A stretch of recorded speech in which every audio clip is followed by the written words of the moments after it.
মসজিদে এসে জুমার দিনে এগুলো করলে জুমার নেকি নষ্ট হয়। মসজিদে এসে এইসব আইওয়া শোডাউন করলে জুমার নেকি নষ্ট হয়।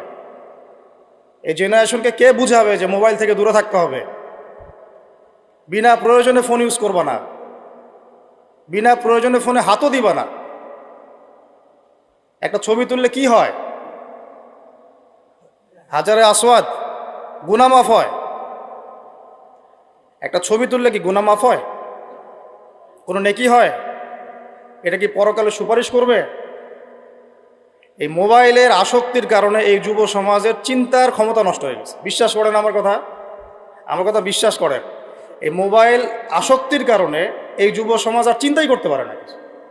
সারা দিন ফোনে ব্যস্ত, সারাটা দিন সময় পাইলেই ফোন। আর ফোনে কি? YouTube, Facebook, WhatsApp, Instagram. এই আমাদের বাপদাদার, এই যে ভাইদের বয়সী যারা যারা এখন 40, 45, 50 এজের মধ্যে আছেন, যারা এই দেশ চালায়, সমাজ চালায়, অর্থনীতি চালায়, তাদের চেয়ে এদের চিন্তা শক্তির লেভেল অর্ধেকেরও কম। আমি আপনাদেরকে গ্যারান্টি দিচ্ছি, এখন যদি আরেকটা মুক্তিযুদ্ধ হয়, আল্লাহ না করুক, তাহলে এই তরুণ প্রজন্ম কিচ্ছু করতে পারবে। আপনি আমার কথা বিশ্বাস করেন। টিকটকের একটা ভিডিওর জন্য এদের কাণ্ডকীর্তি দেখলে মনে হয় যেন মানুষ না গরু না ছাগল, কি আসলে। আর আমরা তো ঢাকা শহরের মতো শহরে থাকি, একটা টিকটকের ভিডিও বানানোর জন্য এরা যে কি করে চিন্তাই করতে পারো।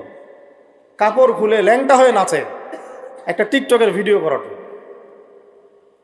একজন আলেমেদিন আসছে, তাকে মানে মোবাইলে বিরক্ত করতে করতে তার লেকচারের টপিকটাই নষ্ট করে। আর আমরা যে ওস্তাদদের কাছে পড়াশোনা করি, আমি জীবনে আমার ওস্তাদকে এটা বলার সাহসই পাই নাই, ওস্তাদ আপনার সাথে কি একটা ছবি তোলা যাবে? আমি আল্লাহর কসম করে বলতেছি, আমি এই পর্যন্ত, আর আমি যার কথা বলছি তিনি এই উপমহাদেশের অন্যতম একজন শ্রেষ্ঠ মুহাদ্দিস। আমরা তাদের কাছে যাওয়া আসা করি পড়াশোনার জন্য, দিনী জ্ঞান শেখার জন্য। আজ পর্যন্ত আমি কোনোদিন বলতেও পারি নাই যে উস্তাদ আপনার সাথে একটা ছবি তুলতে চাই। বিশ্বাস করেন। কিন্তু এই ওয়াজ মাহফিল, এইটা ওইটা, এইসব জগৎগুলোতে গিয়ে আমরাও নষ্ট হয়ে গেলাম। মানুষের মধ্যে নূর, তাসকিয়া, আদব, মসজিদের আদব কায়দা, ভদ্রতা সব নষ্ট হয়ে গেছে দিন দিন। এবং এর অন্যতম একটা প্রধান কারণ মোবাইল ফোন। আজকের লেকচারের টপিক মোবাইল ফোন না, এই যে কথাগুলো বলতে বাধ্য হলো। যখন আমরা এখন আলোচনা করতেছি, এই সময় কটা বাজে? এখন 12:50। এই সময়ে না জানি কতগুলা মুসলমান এখন শহীদ হয়ে গেল। এই সময় যখন আমরা এখন আলোচনা করতেছি, ঠিক এই সময় না জানি কতগুলা বোনকে ইসরায়েলের সৈন্যরা তুলে নিয়ে চলে গেল। না জানি কতগুলা বাচ্চার মগজে আবার বোম মারলো, গুলি করে। এই সময় যখন আমরা কথা বলছি এখন, আর মিডিয়াতে সংখ্যা আসবে খালি 6,000 মরল, 6,500, 7,000, কোনো ফিলিংসই নাই। মোবাইল ফোনেই আছে ব্যস্ত, স্ক্রল করে আর দেখে কতজন, ও 10,000 মরছে, তো কি আমি তো আর মরি নাই, আমার দেশেও তো আর হয় নাই। বিশ্বাস করেন, আমরা এখন আর কোনো জায়গায় মানুষের পর্যায়ে করতেছি। মানুষ কাকে বলে? যার আবেগ অনুভূতি আছে, যার ব্যক্তিত্ব গায়রত আছে, যার সম্মানবোধ আছে, রুচিবোধ আছে। মুসলিম উম্মাহ কাকে বলে? যার একটা অংশে আঘাত লাগলে আর এক অংশ ব্যথা পাবে, নাকি ভাই? ভুল বললাম না ঠিক বললাম? একটা মুসলিম উম্মাহ মানে কি? একটা অঙ্গে আঘাত লাগছে আর একটা অঙ্গ ব্যথা পাবে। আদতে কি এটা হচ্ছে? প্যারালাইজড। ওই যে বলি না প্যারালাইজড, আমাদের মধ্যে প্যারালাইসিস ঢুকে গেছে। জুমার খুতবার সময় এমনিই অল্প, 5 মিনিট নষ্ট করলাম, আল্লাহ মাফ করুক। সরাসরি কিছু কথা আপনাদেরকে বলি, একদম সরাসরি। আমরা এখন এমন একটা সময় আছি, এই শেষ জামানায়, এই যুগে ফিতনা থেকে বাঁচা চারটাখানি কথা না। আর এই ফিতনা থেকে বাঁচতে না পারলে জান্নাতে যাওয়া যাবে না। এই ফিতনাগুলো শুধু রাষ্ট্রে আর বিশ্বেই নাই, আমাদের রিজিকেও ঢুকে গেছে, পরিবারেও ঢুকে গেছে, সমাজও ঢুকে গেছে, ধর্মেও ঢুকে গেছে। আমি সরাসরি কথা বলছি একদম। রাষ্ট্র, বিশ্ব, অর্থনীতি, সমাজ, পরিবার, ধর্ম আর সংস্কৃতি, এমন কোনো ক্ষেত্র বাকি নাই যেখানে ফিতনা ঢোকে নাই। এখান থেকে বাঁচা চারটাখানি কথা না, এখান থেকে বাঁচতে হলে আমাদেরকে প্রথমে যেটা করতে হবে, আগে দিনের জ্ঞান অর্জন করতে হবে। আপনি এই জেনারেশনকে জিজ্ঞাসা করেন, আমাদের স্বপ্ন তো এই জেনারেশন কি নেই নাকি? যাদের বয়স 50 হয়ে গেছে তারা আর কি করতে পারবেন দিনের জন্য? হয়তো তারা 20-30 বছর পৃথিবীতে থাকবেন হাইয়েস্ট, সব আল্লাহ ভালো জানে। আগামী বিশ্বকে কে নেতৃত্ব দিবে? যাদের বয়স এখন 20 থেকে 40 অথবা 10 থেকে 30, এই তো এই জেনারেশনকে আপনি দেখেন তাদের কত পার্সেন্ট কোরআন তেলাওয়াত করতে জানে। আপনি এই যে আজকে যারা আসছে সবার কোরআন তেলাওয়াতের টেস্ট নেন, একজন আলেমের সামনে বসান, একজন একজন করে ডাকে, দেখেন সূরা ফাতিহা পড়তে পারে কতজন। এই মুসলিম উম্মাহ মার না খেলে কোন মুসলিম উম্মাহ মার খাবে আমাকে বুঝান। আমি তো বুঝি না, আমার জ্ঞান কম। এই মুসলিম উম্মাহ যদি মার না খায় কোন মুসলিম উম্মাহ মার খাবে? আজকে যারা আসছে এখানে বা এর পরেও আসবে জুমার দিনে, আপনি এদেরকে 5 ওয়াক্ত নামাজে পাবেন। তাহলে যারা 5 ওয়াক্ত নামাজ পড়তেছে না, জুমার নামাজটাকেই দিন মনে করে, তাহলে এই মুসলিম মার না খেলে কে মার খাবে? আমাকে বুঝান, আমি বুঝি না, কিছু বিষয় আমি বুঝি না। আবার যারা নামাজ পড়ে তাদের আখলাক, ব্যক্তিত্ব, আখলাক, চরিত্র, সুন্নতের জীবনযাপন, আমরা বলি না সুন্না মাফিক জীবনযাপন, রাসূলের সুন্না মাফিক জীবনযাপন, কতজনের মধ্যে চেহারা, সুরতে, পোশাকে, আশাকে, কথাবার্তায় সুন্নত আছে।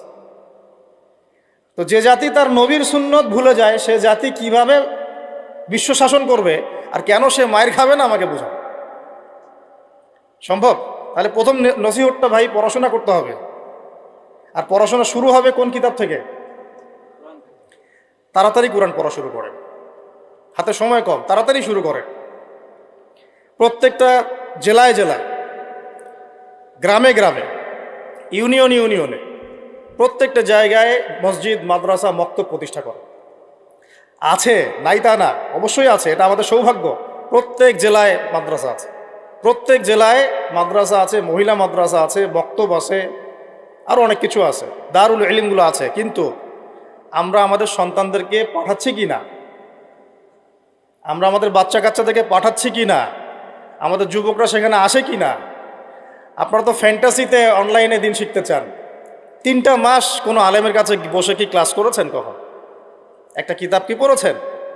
অনলাইনে একটা ভিডিও দেখে কি শিখবেন? না, অনলাইনে দিন শিখতে গেলে আপনি এটাই শিখবেন, অমুক যা বললো তমুকের বিরুদ্ধে, আর তমুক যা বললো অমুকের বিরুদ্ধে। অনলাইন এটাই শিখবেন আপনি।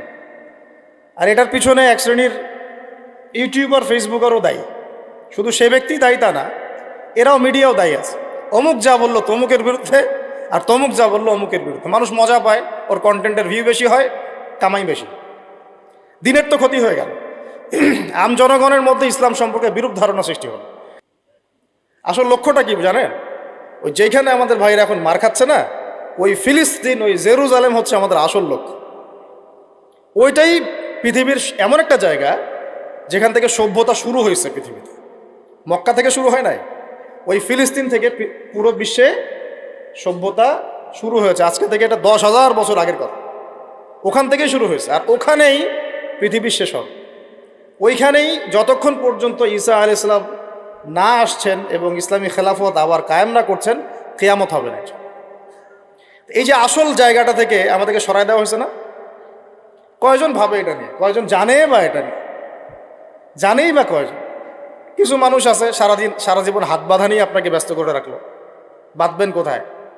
এখানে বাঁধবেন, এখানে বাঁধবেন, এইভাবে বাঁধবেন, এইভাবে বাঁধবেন, এইভাবে বাঁধবেন। 5টা-6টা জায়গা নিয়ে ক্যাচাল করতে করতে করতে হায়াতই শেষ হয়ে যেত। সুবহানাল্লাহ। মনে করেন এক ভাইয়ের হাত নাই, এইভাবে দাঁড়া দাঁড়া নামাজ পড়তেছে, নামাজ হবে না? হবে না? আমার হাত আছে, আমার এখানে একটা ফোড়া উঠছে, মনে করেন সত্যি সত্যি উঠছে, এটা মিথ্যা বলছি না, তা আমি এভাবে নামাজ পড়বো, হবে কি না? হবে না? হাত বাঁধেই নাই সে, হবে না? হবে না? আর যখন বোম পরে জান থাকবে না, তখন হাত বেঁধে কি করবে? যখন উম্মার মধ্যে মারামারি, কাটাকাটি, বিভক্তি, আর কাফেররা এসে উম্মার সাথে যুদ্ধ করা শুরু করবে, তখন কি হাত বাঁধে নিয়ে ব্যস্ত হয়ে থাকবে? এই ব্যস্ত আছেন বলেই তো হাতে অস্ত্র ধরতে পারছি না। এক ভাই খুব সুন্দর কথা বলছে যে ইসরায়েলের উচিত যে বাংলাদেশ থেকে এরকম কিছু শায়েক এবং মানুষকে হায়ার করা এবং এদেরকে ফিলিস্তিনে ছড়িয়ে দেওয়া, তাহলে জীবনেও ফিলিস্তিনিরা আর অস্ত্র হাতে নিতে পারবে, ওরা এগুলো নিয়েই ব্যস্ত থাকবে সারাদিন। আল্লাহ না করুক, যদি আল্লাহ না করুক, আমরা দোয়া করি কিন্তু আমরা আশঙ্কা তো করি, আল্লাহ না করুক যদি শান্তিপূর্ণ এই বাংলার মাটিতেও কখনো এরকম পরিস্থিতির সৃষ্টি হয়, আল্লাহ না করুক, দোয়া করি আমরা, তখনও এক শ্রেণীর মানুষ এগুলো নিয়েই ব্যস্ত থাকবে। আপনাকে আপনার মূল লক্ষ্যটা থেকে সরায় দেওয়া হয়েছে। এটা বোঝার জন্য, এই ফিতনাগুলো চেনার জন্য ভাই সবার আগে দিনের জ্ঞান অর্জনের কোনো বিকল্প নাই। পড়তে রাজি আছি তো ইনশাল্লাহ। অনলাইনে দিন শিখতে পারবেন না, কিছু ভালো ভালো আলেম আছেন যাদের লেকচার হয়তো শুনতে পারবেন, শুনে আপনি উৎসাহিত হতে পারবেন, বুস্ট আপ হবেন, ইন্সপায়ার্ড হবেন, কিন্তু এটা দিন শেখার কনস্ট্রাকটিভ কোনো প্ল্যাটফর্ম না। আপনাকে খাতা কলম নিয়ে ওই স্কুল কলেজের মতোই আলেমদের কাছে আসতে হবে, সিলেবাস রেডি করতে হবে, সিলেবাসে পড়তে হবে, পড়ার জন্য জায়গা দরকার, মাদ্রাসা দরকার, মসজিদ দরকার, বক্তব্য দরকার, এগুলো আপনাদেরকে করতে হবে। আর যেখানে আছে সেগুলোকে আবাদ করতে হবে। যেমন মসজিদ করেছেন, আবাদ করেন এটাকে। মসজিদ মানে নামাজ পড়ে দরজা বন্ধ করে রেখে দিব, এর নাম মসজিদ? মসজিদ মানে এখান থেকে দিনের দাওয়াতটা ছড়াবে, দিনের শিক্ষাটা ছড়াবে, তাই নয় কি? আল্লাহ রসুল কি মসজিদ সাল্লাল্লাহু আলাইহি ওয়াসাল্লাম মসজিদ প্রতিষ্ঠা করে শুধু নামাজের সময় খুলতেন আর নামাজের পরে বন্ধ করতেন? নাকি 24 ঘন্টা এখানে ইবাদত, আমল, তাজকিয়া, জিকির আজকার হতো না? এখনো তো মদিনায় হয়। মক্কা মদিনায় কি এখনো বন্ধ থাকে 1 মিনিটের জন্য? এখানে দার্স হচ্ছে, ওইখানে নামাজ হচ্ছে, ওইখানে আলোচনা হচ্ছে, চলতে থাকে সব সময়। এটা হলো মসজিদের ফাংশন। এই মসজিদ আবাদ করেন, মাদ্রাসাগুলো আবাদ করেন, আপনার ছেলেকে মসজিদে পাঠান, মাদ্রাসায় পাঠান, মক্তবে পাঠান। ইয়াং জেনারেশন স্পেশালি আপনারা সিলেবাস ভিত্তিক পড়াশোনা করেন। এই ফ্যান্টাসি দিয়ে কিচ্ছু হবে না, আবেগ দিয়ে, ফ্যান্টাসি দিয়ে কাজের কাজ কিছু হবে না। খুব আবেগ লাগতেছে, খুব কষ্ট হচ্ছে আমার ফিলিস্তিনের জন্যে, খুব কষ্ট হচ্ছে পুরো বিশ্বের প্রেক্ষাপটে মুসলিমদেরকে দেখে, কিন্তু আপনি তো ইসলাম সংশোধনের দিকে আসছেন না। মাঝে মাঝে নামাজ পড়ছেন, কোনো রকম 5 ওয়াক্ত নামাজ পড়লেও সুন্নাহ মাফিক জীবনযাপন করছেন না, জিনায় লিপ্ত হয়ে যাচ্ছেন, সুদ খাচ্ছেন, অর্থনৈতিক জীবনের কথা বলছি, এখানে সুদ খাচ্ছেন, ব্যবসায় প্রতারণা করছেন, রাজনীতি করতে গিয়ে আপনি তাগুতের দিকে চলে গেছেন। এক কথায় তাগুতের দিকে। তাগুত মানে আল্লাহ বাদ দিয়ে যার উপাসনা করা হয়। আমরা এখানে আল্লাহ পাকের বিধানের দাসত্বের চাইতে মানব রচিত বিধানের দাসত্ব বেশি করেছি এবং করছি, এখনো করছি, করে যাচ্ছি। কিছু করার নাই, কারণ পুরো বিশ্বটা এইভাবেই তো ফাংশন করা। যাদের গলায় জাতিসংঘের দড়ি আছে এরা তো এখান থেকে বেরোতে পারবে না। পারবে না, তাহলে ওদের আন্ডারে যে রুলস অ্যান্ড রেগুলেশনস এর আওতায় তো চলতে হবে। কিন্তু শিরক হয়ে গেল, এখানেও তো শিরক হয়ে গেল। মার না খাওয়ার কোনো কারণ নাই আমাদের এখন এই পর্যন্ত যে আমরা শান্তিপূর্ণভাবে নামাজ কালাম পড়তে পারছি, আল্লাহ পাকের রহমত। বিশ্বাস করেন, আল্লাহ পাকের খাস রহমত। জানি না কত বছর এই রহমত থাকবে এইভাবে যদি আমরা সতর্ক না হই। সতর্ক হওয়ার জন্যই বলছি ভাই, এগুলো নিয়ে আমরা অনেক ভাবি, না বুঝে না জেনে একটা শব্দ বলছি না আমি। আল্লাহর কসম, আমি না বুঝে না জেনে না স্টাডি করে একটা কথা বলতেছি। শেষ জামানার সবচেয়ে ইম্পর্টেন্ট জায়গা ওই প্যালেস্টাইন, ওই ফিলিস্তিন, জেরুজালেম। পুরো বিশ্বটা ওইখানে গিয়ে আস্তে আস্তে শেষ হয়ে যাবে। সামনে যত বড় বড় ঘটনা, মালহামা মানে মহাযুদ্ধ, তারপরে ইমাম মাহদির আগমন, দাজ্জালের আত্মপ্রকাশ, দাজ্জাল ইহুদিদেরকে নিয়ে বিশ্বটাকে শাসন করবে, তারপরে ঈসা আলাইহিস সালামের আগমন, ইহুদিদের সাথে মুসলিমদের যুদ্ধ, তারপরে ওই বাইতুল মুকাদ্দাস আবার বিজয় করা, ওইখানে ঈসা আলাইহিস সালাম আবার 40 বছর খেলাফত চালাবেন, 40 বছর। এই পুরো ঘটনাগুলো ওই জায়গা কেন্দ্র করে হবে, আমাদের কোনো হদিসই নেই। আরও অনেক বিষয় আছে, কিন্তু মূল কথাটা হচ্ছে আমরা পৃথিবীতে হাসি থামাশা করতে, ঠাট্টা ছলনা করতে আসি না। আল্লাহ পাক প্রত্যেককে কিছু না কিছু দায়িত্ব দিয়ে পাঠাইছেন এবং আমাদের প্রত্যেককে আল্লাহ পাক পরীক্ষা করছেন, এবং এই হায়াতের রিজিকের নিয়ামতের আল্লাহ পাক আমাদের কাছে পাই পাই করে হিসাব নেবেন। এই যে শ্বাস নিচ্ছি একটা শ্বাস, এই একটা শ্বাসেরও হিসাব আল্লাহ পাক নিবেন। একদিন নবীজি একটা বাগানে ঢুকলেন, তিনি ক্ষুধার্ত, সাথে আবু বকর সিদ্দিক। আবু বকর, তোমার বাসায় কি খাবার আছে? ইয়া রাসূলুল্লাহ, আমার বাসায় খাওয়া নেই। তা চলো। ওমর, রাস্তায় ওমরের সাথে দেখা। ওমর, কি অবস্থা? ইয়া রাসূলুল্লাহ, ক্ষুধার্ত, বাসায় খাবার নেই, আমার বাসায় খাবার নেই। তিনজনে হাঁটতে হাঁটতে ঢুকলেন তালহা রাদিয়াল্লাহু আনহুর বাগানে। সেখানে মাশাআল্লাহ ঠান্ডা পানি খেলেন, খেজুর খেলেন, তৃপ্তি করে খেলেন। মাশাআল্লাহ, সে বাগান অনেক সুন্দর বড় ছিল। খেয়ে নবী সাল্লাল্লাহু আলাইহি ওয়াসাল্লাম বললেন, সুম্মা লাতুসআলুন্না ইয়াওমাইযিন আনিন নাঈম, যে অবশ্যই কিয়ামতের দিন আল্লাহ পাক এই ঠান্ডা পানি সম্পর্কেও আমাদেরকে জিজ্ঞাসা করবে। আমরা প্রস্তুত নিঃশ্বাসের জবাব দেওয়ার জন্যে, হিসাব দেওয়ার জন্যে, পানির হিসাব দেওয়ার জন্যে? ঠান্ডা পানিতে গোসল করে আসছেন আজকে সবাই, তৃপ্তি পেয়েছেন। শুকরিয়া কখন আদায় হয় যে আল্লাহ পানি নাজিল করেছো, এই জন্য তোমার শুকরিয়া। খেলাম 4টা ভাত, এই 4টা ভাতই ফিলিস্তিনে নাই। আমার কথা বিশ্বাস করেন, কথাগুলো আমি কলিজা থেকে বলছি। আমি জীবনে খাওয়ার হাতে নিয়ে 2 দিন কেঁদেছি। একদিনের ঘটনা আমি বলতে পারবো না, এটা কিয়ামতের মাঠে দেখা যাবে। অনেক বাধ্যবাধকতা আছে, আমরা বলতে পারবো। তবে খাওয়ার কথা ছিল আমার খিচুড়ি। আমার সাথে 3-4 জন গেস্ট ছিল। আমি বাসায় ফোন করেছি, আমার সাথে গেস্ট আছে, কি রান্না করলে ভালো হয়? বললাম খিচুড়ি করলে ভালো হয়, খেয়ে ফেলবে তাড়াতাড়ি। ওই খিচুড়ি খাওয়া হলো না, কোনো একটা কারণে খাওয়া হলো না। একদিন পর সেই খিচুড়ি খেতে পারলাম। দেখলাম যে একদিন পর যে খাবারটা আমার কাছে এসেছে এটা খিচুড়ি, যে এই খিচুড়ি আমার বাসায় খাওয়ার কথা ছিল। ওই দিন ওইটা দেখে আমার চোখ দিয়ে পানি পড়লো যে এই খাবারটা আমার এখানে খাওয়ার কথা ছিল না, অন্য কোথাও খাওয়ার কথা ছিল। আর একদিন এই যে 8 তারিখ না 9 তারিখে যখন আমার বাসায় খাবার নিয়ে আসছে, রোজা খুলে তো খাইতে ভালো লাগে নাকি বলো? ইফতার করার পরে খাবারটা খেতে ভালো লাগে না? শান্তি লাগে। রুটি, গরম গরম রুটি, খাসির গোশত, খুব ফেভারিট খাবার মুসলিমদের। বিশ্বাস করেন খেতে পারতেছি না, মিথ্যা কথা বলছি না, ফখর করেও কিছু বলছি না, আল্লাহর কসম, আল্লাহ সাক্ষী। কারণ আমাদের বাচ্চারা তো খেতে পারছে না ওখানে, আমার বোনরা খেতে পারতেছে না, আমার ভাইরা খেতে পারতেছে না। ওরা খাচ্ছে একটা জিনিসই, বুলেট আর আকাশ থেকে বোম। আমরা তৃপ্তি করে খাচ্ছি, একবার ফিকিরও হয় না যে এর জন্য আল্লাহ শুকরিয়া আদায় করতে হবে, আমাদের কৃতজ্ঞতা স্বীকার করা উচিত, ওদের কষ্টে আমাদের ব্যথিত হওয়া উচিত। খাবারটুকু পাঠাতেও তো পারছি না, যে আমরা সবাই 10-20 টাকা করে তুলে 1 কোটি টাকা ফান্ড একটা কালেক্ট করে পাঠাই দিব, এই সুযোগটাও তো পাচ্ছি না। এত সহজ কি ব্যাপারটা? কে যাবে, কে দিবে? আর যারা কাজ করছে তারাও অথেন্টিক কিনা, আসলেই জায়গায় যাচ্ছে কিনা, ওরা পাচ্ছে কিনা, চতুর্দিক থেকে তো অবরুদ্ধ জায়গা। আমরা সবাই মিলে আমাদের ভাই বোন শিশুদেরকে ওখানে মরার জন্য ছেড়ে দিয়েছি, এটাই সত্য কথা। এবং এর জন্য পুরা উম্মাকে জবাব দিতে হবে, পুরা উম্মাকেই জবাব দিতে হবে। সবচেয়ে বড় জবাব দিতে হবে আরবের নেতাদেরকে, আশপাশের যারা নেতা আছে এদেরকে। আরবের যে নেতারা আছে এদেরকে বিগত 70 বছর ধরে এরা যা যা করেছে এর উত্তর দিতে হবে, জবাব দিতেই হবে, কোনো উপায় নাই। আমাদেরকেও দিতে হবে, প্রত্যেক রাষ্ট্রপ্রধানকে দেওয়া লাগবে। যে লিখতে পারতো লিখে নাই তাকে দেওয়া লাগবে, যে বলতে পারতো বলে নাই তাকেও দেওয়া লাগবে, যার অস্ত্র দেওয়ার ক্ষমতা ছিল দেয় নাই তাকেও বলা লাগবে, যার মিলিটারি পাওয়ার ছিল সে চাইলে ওখানে ইন্টারভেন করতে পারতো সে করে নাই তাকেও বলতে হবে। আর যারা ওদের সাথে আতাত করে বন্ধুত্ব করেছে এরা তো মুনাফেক, টাটকা মুনাফেক, পাক্কা মুনাফেক। এরাই তো তারা যারা কাফেরদের সাথে জাহান্নামের তলদেশে থাকবে। মুসলিমদেরকে বাদ দিয়ে মুনাফেক ইহুদি খ্রিস্টানদের সাথে বন্ধুত্ব করেছে। যে ইহুদি খ্রিস্টানরা আমাদের ভাই বোনদেরকে মেরে ঝাঁঝরা করে ফেলাচ্ছে, আমি ওর সাথে বন্ধুত্ব করতে পারি? কি বলে আপনাদের ইমান? আর এই কথাগুলো কি উগ্রবাদী কথা হয়ে গেল না? এগুলো সত্যি কথা। আর সত্যি কথা বলার পরে কি হবে সেটা তো দেখার দরকার নেই, আল্লাহর কাছে আমাকে জবাব দিতে হবে, এটাই আমার ফিকির। তো যারা দোয়া করতে পারবে তারা যদি দোয়া না করে আল্লাহর কাছে জবাব দিতে হবে। যারা বলতে পারে যদি না বলে আল্লাহর কাছে অ্যান্সার দিতে হবে। যারা খাবার পাঠাতে পারতো তারা পাঠায় নাই, আল্লাহর কাছে অ্যান্সার দিতে হবে।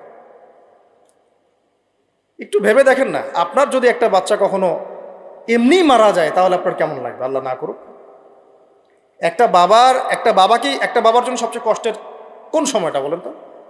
নিজের সন্তানকে দাফন করা। আমরা তো কখনো করি নাই এটা, আমরা বুঝবো কিভাবে? যে ঘুমটাওয়ালা কিছু লোক বসে বসে অনলাইনে বলতেছে যে এগুলো ফিতনা, এটাই, ওরা কি কখনো নিজের সন্তানকে দাফন করেছে নাকি? কখনো কষ্ট স্বীকার করেছে নাকি? কখনো রিমান্ডে গিয়েছে নাকি? মায়ের খেয়েছে নাকি? কখনো জেল খাটছে নাকি? ও তো সুখে আছে, 3 বেলা খাচ্ছে যাচ্ছে, মাশাআল্লাহ, সুখে শান্তিতে জীবনযাপন। ও কি বুঝবে উম্মার কষ্ট? ও কি বুঝবে বাচ্চাদের কষ্ট, এই মা বোনদের কষ্ট? আর আমরা সর্বোচ্চ বলতে পারতেছি ব্যাস, কিন্তু সচেতনতা তো তৈরি করা দরকার। আপনার ছেলে যদি বলে ওখানে কি হচ্ছে, ওকে বলা উচিত, বাবা ওখানে কিছু শয়তান আছে, যে শয়তানগুলা আমাদের নিরীহ বাচ্চাদেরকে মেরে ফেলছে। তুমি যখন বড় হবা তোমাকে আল্লাহ পাক সামর্থ্য দিলে তুমি শয়তানগুলোকে মেরে ফেলি। বাচ্চাকে শেখানো উচিত। ওরা 100 বছর থেকে ওদের বাচ্চাকে এগুলো শিখাইছে। ওরা 100 বছর থেকে ওদের বাচ্চাদেরকে শিখাইছে যে মুসলমানরা হচ্ছে পৃথিবীর সবচেয়ে জঘন্য প্রাণী। ওদেরকে যখনই দেখবা তখনই মারবা, ওদেরকে ওদের ওদের সাথে শত্রুতা করা তোমার উপর ফরজ। এটা ওরা শিখাইছে ওদের বাচ্চাদেরকে। আমাকে বলেন, কোনো মানুষ, একটা সুস্থ স্বাভাবিক মানুষ হাসপাতালে বোমা ফেলতে পারে কিনা বলেন? সে হোক ইহুদি বা খ্রিস্টান বা হিন্দু বা বৌদ্ধ বা মুসলিম মুনাফিক যেই হোক, কোনো মানুষ কি হাসপাতালে বোম ফেলতে পারে? কিভাবে ফেললো? তাহলে কি পরিমাণ ক্ষোভ তারা ভিতরে ভিতরে লালন করে আপনার কি বোঝার বাকি আছে? ওরা সুযোগ পাইলে একটাকেও ছাড়বে না, সবাইকে মেরে ফেলে। এই জন্য অল্প অল্প করে আগাচ্ছে, অল্প অল্প করে, আস্তে আস্তে। আমি এটা নিয়ে বিস্তারিত আলোচনা করছি বিগত প্রায় 1 মাস থেকে, আরও 5 বছর থেকে বলে আসতেছিলাম। লাস্ট 1 মাসে আপনারা দেখছেন এখন কি হচ্ছে। ধারাবাহিক এরকম সেশন আসবে ইনশাল্লাহ। আরও অনেক কথা আছে কিভাবে এই জায়গাতে আসলো। এটা 4টাখানি কথা না, বিশাল হিস্ট্রি। এমন অনেক সময় হয়েছে, এগুলো কিছুই না, এমন অনেক সময় হয়েছে এক দফাতে 2.5 লক্ষ মানুষকে মেরেছে তারা ওই জায়গাতে, এক দফাতে। 1940 সালের কথা বলছি, এক্স্যাক্টলি 1939 সালের জুলাইয়ের দিকের কথা, 1939 সালের দিকের কথা বলছি। ওই সময় এরা ওখানে ফিলিস্তিনিদের মধ্যে প্রায় 2.5 লক্ষ মানুষকে মেরেছিল। 2.5 লক্ষ মানুষ আপনাকে কি মনে হয়? এভাবে যদি আমি পরিসংখ্যান দিতে থাকি, এখানে আজকে 3-4টা বাজবে। আমার কাছে কিতাবও আছে রেডি করা, এবং ইনশাআল্লাহ আল্লাহ পাক চাইলে ওটা পাবলিশও হবে ইনশাআল্লাহ। তখন আপনারা বাসায় পড়ে নিয়েন, দেখেন কি হচ্ছে আসলে। তো মূল কথাটা হচ্ছে, ভাই আমি তো দোয়া করতে পারি, আমার তো করা উচিত, আমার ব্যথিত হওয়া উচিত, আমার কুনুতে নাজেলা পড়া উচিত।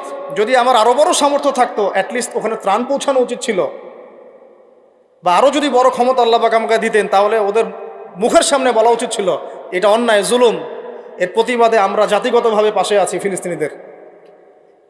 এবং মুসলিম রাষ্ট্রগুলোর ঐক্যবদ্ধ হয়ে একটা ফোরাম গঠন করা উচিত ছিল এদের বিরুদ্ধে। কিসের শান্তি চুক্তি আর কিসের নেগোসিয়েশন? কোনো কথা আর বাকি আছে?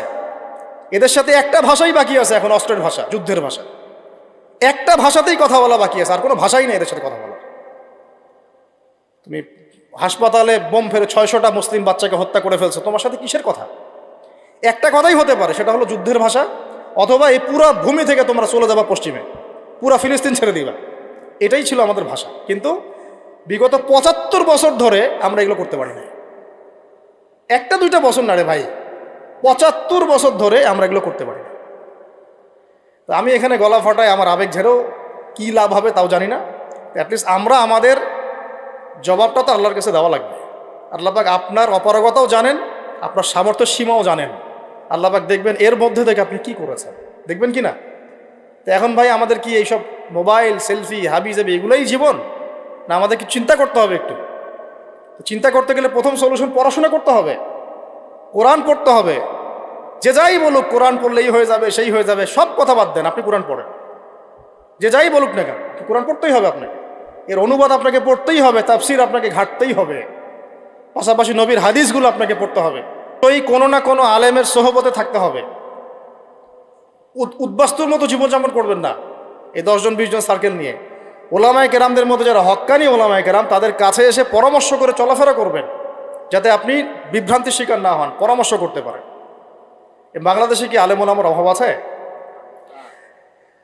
যত তাদের মধ্যে বিভক্তি থাক, যতই তারা একে অপরের সাথে কলুশনে থাক না কেন, যত দল থাক, তারপরেও আপনি ওলামায়ে কেরামের সাথেই থাকবেন।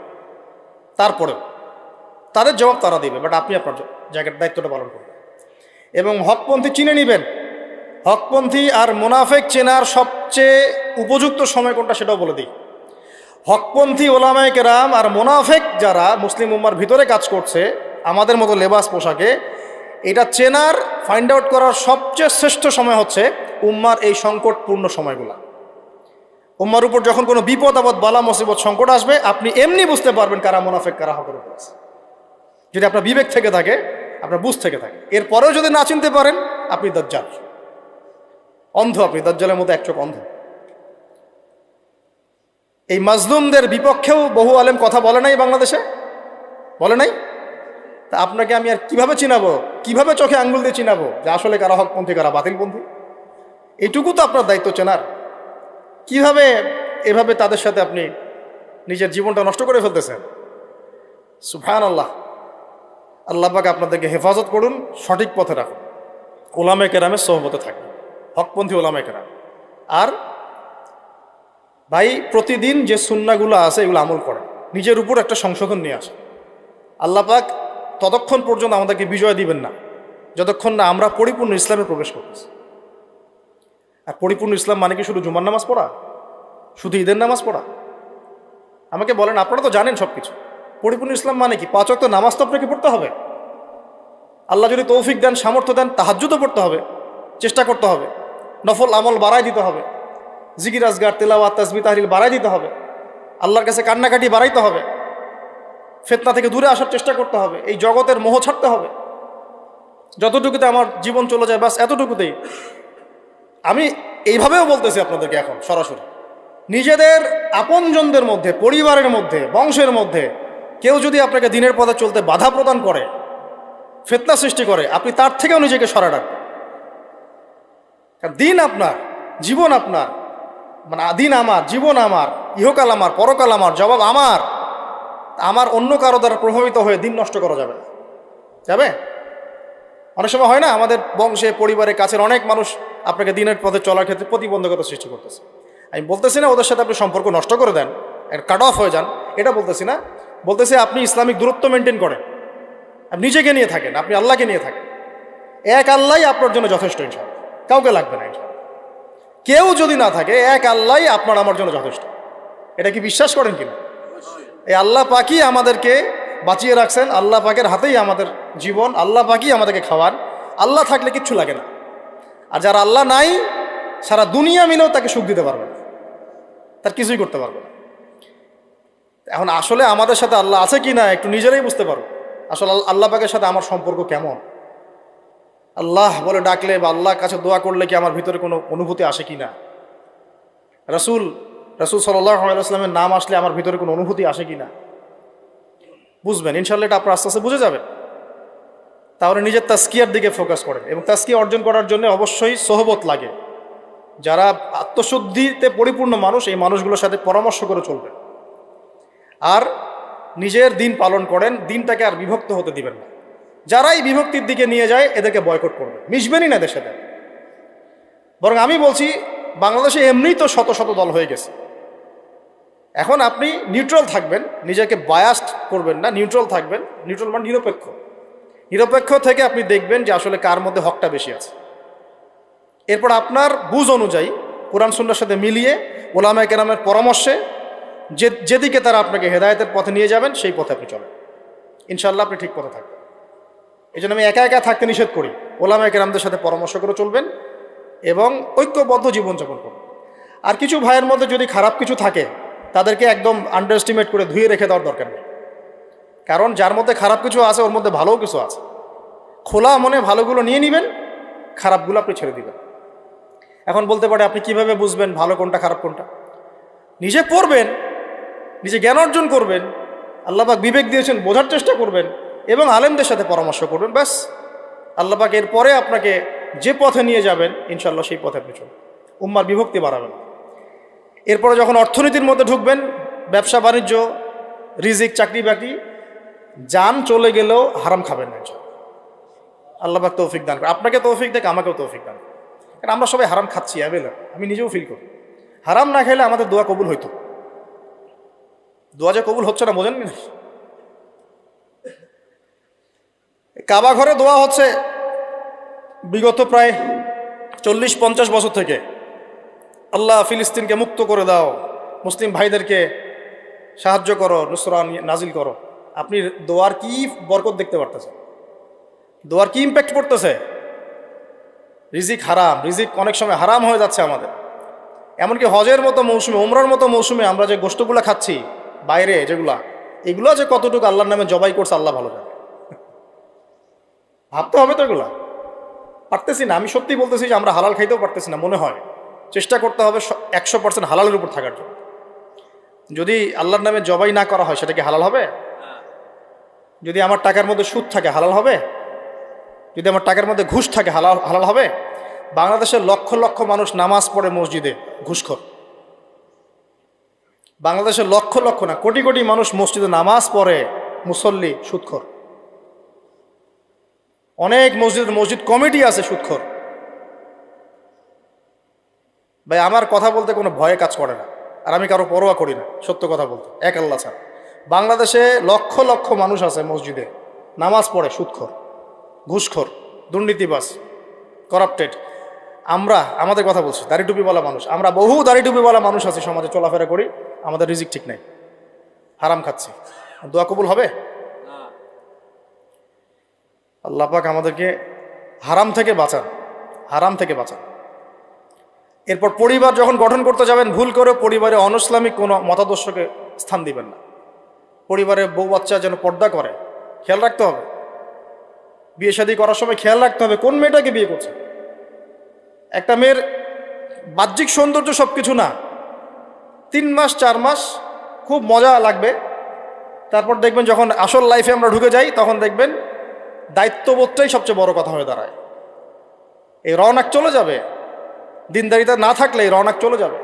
মেয়ে দিনদার কিনা এটা দেখবেন সবার আগে। দিনদার হলে যদি একটু গায়ের রং কালো হয়, বিয়ে করে ফেলেন, বিয়ে করে ফেলেন।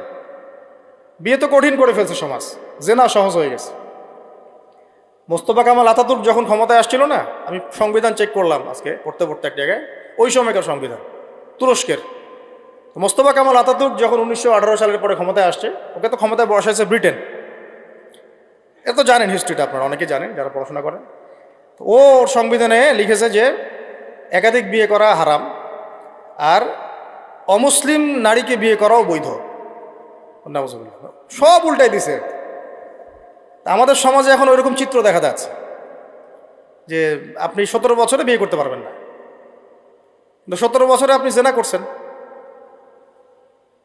আল্লাহ মাফ করুক। বাংলাদেশে 17 বছর বয়সে জেনা করা ছেলে মেয়ের অভাব আছে? আদমশুমারির মতো এই কুমারিত্ব টেস্ট যদি করা হয় ছেলে মেয়েদের, তারপর দেখা যাবে কি অবস্থা। তো বিয়েটাকে সহজ করা উচিত। বিয়ের বয়স একটা ফিক্স করা হয়েছে, এর সাথে তো আমরা এখন যুদ্ধ করতে পারবো না। পারবেন? ছেড়ে দেন, আচ্ছা ফিক্স করছে বুঝলাম। এখন ওই বয়সটা হয়ে গেলেই আপনার সন্তানের বিয়ের ব্যবস্থা করে ফেলেন এবং এটাকে সহজ করে দেন, এত জটিল করেন না, সহজ করে দেন যাতে করে ওরা জিনা থেকে বেঁচে থাকতে পারে।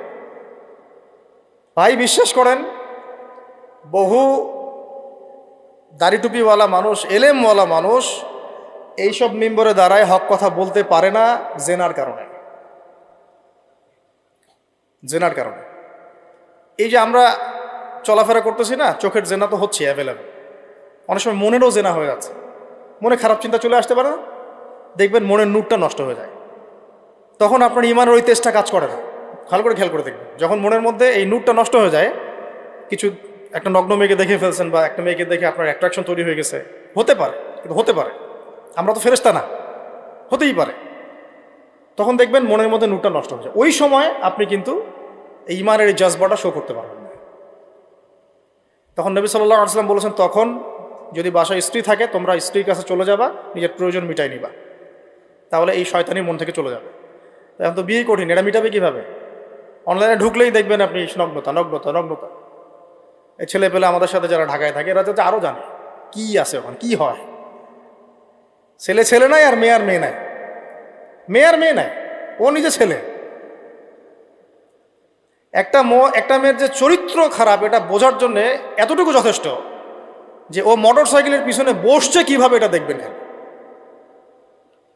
একটা আপনার শালীন দিনদার স্ত্রীকে নিয়ে যদি আপনি মোটর সাইকেলে জানো, দেখবেন তার বসার ধরনটা কেমন, আর যাদের সাথে এই যে ফ্রি মিক্সিংয়ে প্রেম প্রীতির সম্পর্ক করে এদের বসার ধরনটা কেমন। বসাই আপনাকে বলে দেবে কত বড় বেয়াদব, কত বড় আদবহীন বেহায়া একটা মানুষ। আমার কথা ইশারা দিচ্ছি, সব তো বলা যাবে না। তো এটাকে সহজ করবেন, এখানে দিনদারিতাকে প্রাধান্য দিবেন, ভুলেও দুনিয়াদারিকে প্রাধান্য দিয়েন না। ও বাপের কয় টাকা আছে, ওর বিয়ে করলে আমি পাবো কি, কত সুন্দর ঐশ্বরিয়া রায়ের মতো কিনা, এগুলো দেখার দরকার নেই। এগুলো থাকে না, আস্তে আস্তে চলে যায়, দিনদারিতা থেকে যায়। ইব্রাহিম আলাইহিস সালামের স্ত্রীদের কথা আজকে আমরা স্মরণ করি না? হাজেরা আলাইহিস সালাম, তার ওই সবর, সাফা মারওয়ার সাই, তাওয়াক্কুল আল্লাহর কাছে এত পছন্দ হয়েছিল যে কিয়ামত পর্যন্ত যত মানুষ হজ করবে, সাই না করলে হজ হবে না। দেখেছেন? উনার ওই হাঁটা দৌড়াদৌড়ি আল্লাহর কাছে এত পছন্দ হয়েছে, আপনি জামজাম কূপ ওখানে যে তাওয়াফ করছেন না, তাওয়াফ করে যে পানি খেয়ে আসলেন, সাফা মারওয়া সাই করলেন, এই সাই না করা পর্যন্ত আপনার হজই হচ্ছে না, ওমরাই হচ্ছে না। একজন দিনদার মেয়ের দিনদারিতা আল্লাহর কাছে কিভাবে কবুল হয়ে থাকে? আমাদের মেয়েদেরকে বুঝান, বাসায় গিয়ে বোনদেরকে বুঝান, মাদেরকে বুঝান, স্ত্রীদেরকে বুঝান, তাদেরকেও একটা উদ্দেশ্যে আল্লাহ পাক সৃষ্টি করেছেন। কি উদ্দেশ্য? তারা যেন ইসমাইলের মতো প্রজন্ম জন্ম দিতে পারে।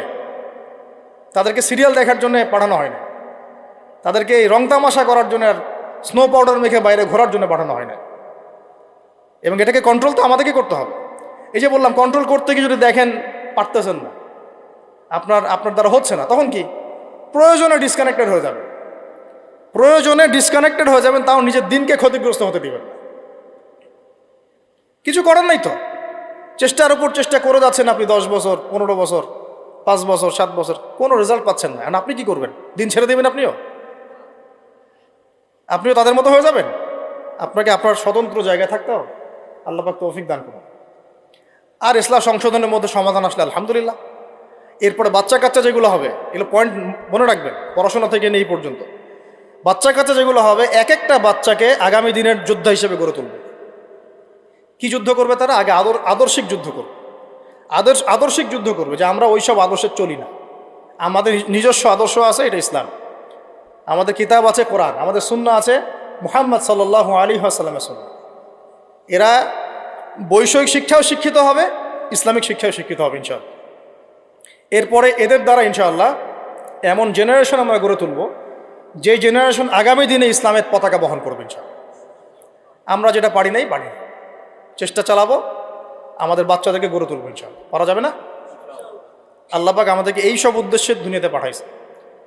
এভাবে ইনশাআল্লাহ আমরা এলেম অর্জন, তাসকিয়া অর্জন, আমল বাড়িয়ে দেওয়া, হালাল খাওয়া, পরিবার গঠন করা, প্রজন্ম গঠন করা, এই কাজগুলো করতে করতে করতে আমরা আগাবো ইনশাআল্লাহ।